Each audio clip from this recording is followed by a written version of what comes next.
বৈষম্য বিরোধী ছাত্র আন্দোলনের কেন্দ্রীয় সমন্বয়ক উমামা ফাতেমা ছাত্র ফেডারেশনের ঢাকা বিশ্ববিদ্যালয়ের শাখার সদস্য সচিব ছিলেন। রোববার এ পদ থেকে অব্যাহতি নিয়েছেন তিনি। এদিন নিজের ফেসবুক অ্যাকাউন্টে রাজনৈতিক পরিচয় তুলে ধরে পদ থেকে অব্যাহতি নেওয়ার প্রসঙ্গে একটি পোস্ট দিয়েছেন ফাতেমা।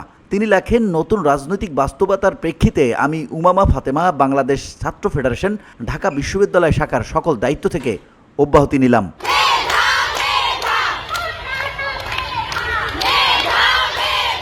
ফাতেমা লেখেন, বাংলাদেশ ছাত্র ফেডারেশনের সাথে আমার দীর্ঘদিনের পথ চলা।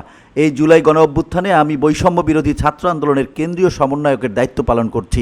জুলাই গণ অভ্যুত্থান আমাদের অনেকের চিন্তা চেতনার জগৎকে যেমন পাল্টে দিয়েছে, তেমনি কাজের পরিসরও ব্যাপক মাত্রায় বিস্তৃত করেছে। লড়াইয়ের নতুন দিগন্ত উন্মোচিত হয়েছে।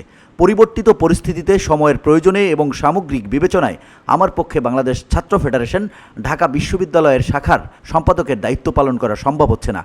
তাই আমি ঢাকা বিশ্ববিদ্যালয়ের ছাত্র ফেডারেশনের সম্পাদক পদ থেকে অব্যাহতির আবেদন করি, যা ঢাকা বিশ্ববিদ্যালয় কমিটি কর্তৃক গৃহীত হয়েছে। বাংলাদেশ ছাত্র ফেডারেশনের সাথে আমার যাত্রা এখানেই সমাপ্ত হলো। তিনি আরও লেখেন, বাংলাদেশ ছাত্র ফেডারেশনের জন্য শুভকামনা। আশা করি ছাত্র ফেডারেশন দেশের আপামর ছাত্র জনতার অভ্যুত্থানের মধ্য দিয়ে সূচিত হওয়া নতুন বাংলাদেশের রাজনৈতিক আকাঙ্ক্ষাকে তার সাংগঠনিক কাঠামোতে আরও গভীরভাবে ধারণ করে সামনের দিকে আগুয়ান হবে।